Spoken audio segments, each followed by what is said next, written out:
வணக்கம் எல்லாத்துக்கும். நான் சந்தனா பேசுகிறேன். சந்தனா ரவாங்கலேருந்து பேசுகிறேன்.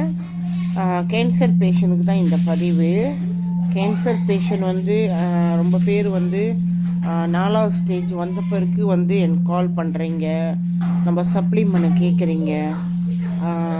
அது எனக்கு சந்தோஷம் கிடையாது. ஏன்னா உங்களுக்கு ஆரம்பத்துலேயே தெரிஞ்சிருக்கு, டாக்டர்கிட்ட செக் பண்ணி கேன்சர்னு தெரிஞ்சுக்கிறீங்க. ஆனால் ஏன் லேட் ஆகுறீங்க? நான் ரொம்ப வாட்டி சொல்லிட்டேன், கேன்சர் பேஷண்ட்டுங்களுக்கு ரொம்ப பதிவு நான் நிறையா போட்டிருக்கேன். தயவு செஞ்சு கேன்சர்னு தெரிஞ்சிட்டாலுமே லேட் பண்ணாதீங்க. ஏன்னா அந்த கேன்சர் செல்லு ரொம்ப சுருக்காக வளரும். அதோட வளர்ச்சி எப்படி இருக்கும்னா, நம்ம உடம்புல ஒரு நாளைக்கு ஒரு நிமிஷத்துக்கு 1000 செல் உருவாகுது. ஒரு நிமிஷத்துக்கு 1000 செல்லு. அப்போ ஒரு நாளைக்கு ட்ரில்லியன் செல்லு உருவாகுது. அப்போ நீங்கள் பாருங்கள், நம்ம செல்லு ஒரு நாளைக்கு ட்ரில்லியன் செல்லு உற்பத்தி ஆகுது உடம்பு உள்ளுக்குன்னா, அப்போ அதோட வளர்ச்சி எப்படி இருக்கும்? நம்ம செல்லு தான் கேன்சர்ஸும் உள்ளுக்கு உடம்புலையும்.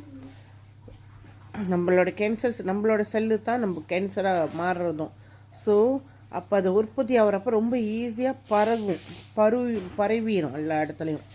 அதுக்கு தான் நம்ம சொல்கிறோம், கேன்சர்னு தெரிஞ்சிட்டா தயவு செஞ்சு லேட் பண்ணாதீங்க. நம்ம இன்னும் செக் பண்ணுவோம், இன்னும் இது பண்ணுவோம், இன்னும் எல்லாத்தையும் எடுத்துகிட்டு அப்புறம் கடைசி ஸ்டேஜுக்கு வர வைக்க நிற்காதீங்க. கை விட்டுட்ட பிறகு வராதிங்க. அது உங்களுக்கு ரிஸ்க்கான கட்டம். ஏன் தெரிகிறப்பயே நீங்கள் கடைசி ஸ்டேஜுக்கு வரப்போ நீங்கள் சப்ளிமெண்ட்டும் ஹை டோஸ் எடுக்கணும், கூட எடுக்கணும், நிறையா சாப்பிடணும். அது நீங்கள் முன்னைக்கே எடுத்துட்டிங்கன்னா உங்களுக்கு அந்த டோஸ் கூட அவ்வளோ வராது, உங்களுக்கு செலவு குறையும்.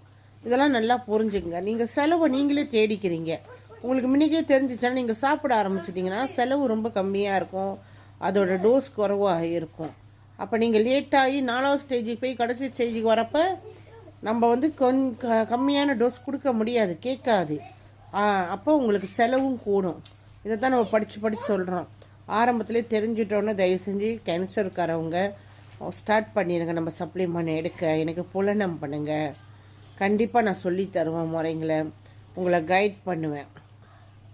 இன்னும் இதை பற்றி மேலும் நீங்கள் தெரிஞ்சுக்கணும், எனக்கு புலனம் பண்ணுங்கள். என் புலனம் எண் கோசம் 6 29 கோசம் 4 818. சந்தனா ரவாங்கலேருந்து பேசுகிறேன். எவ்வளோ தூரமாக இருந்தாலும் பரவாயில்ல, எனக்கு புலனம் பண்ணுங்கள். நம்ம கையில் ஃபோன்னு ஒன்று இருக்குது, அதில் நிறைய விஷயம் சொல்லி கொடுக்கலாம், செய்யலாம், நீங்கள் பார்க்கலாம், எல்லாமே செய்யலாம்.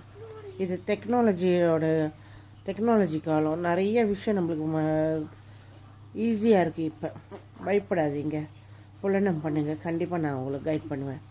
நன்றி, வணக்கம். எல்லோரும் எப்போதுமே நோய் நொடி இல்லாமல் ஆரோக்கியமாக சந்தோஷமாக நிம்மதியாக இருக்க இறைவனை நான் பிரார்த்தனை பண்ணிக்கிறேன். நன்றி, வணக்கம்.